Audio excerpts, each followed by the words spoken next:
Vatanını korumak için gerçekten orada kahramanca vatanını savundun, izin vermedin düşmanın ikinci kez Azerbaycan'a girmesine. Duygularını paylaşır mısın bizimle? Bəli, bəli, gedərəm.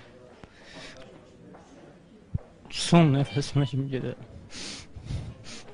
Bu vatan herkes seninle gurur duyuyor. Vətən Azərbaycan anamdır. Anamla görə hər yerə gedər.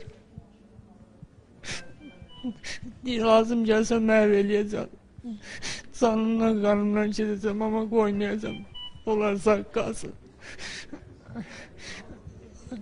İnşallah senin gibi askerler oldukça bu vatana, bu millete zavar gelmeyecek inşallah. Fəxr edirəm ki, mən Azərbaycan uğrunda belə yaralanmışam vətənimə görə. Mən fəxr edirəm. En büyük arzun ne? Ne söylemek istiyorsun? Arzum ayağa qalxım və gedim döyüşlərdə iştirak edeyim. Qisasımı alım.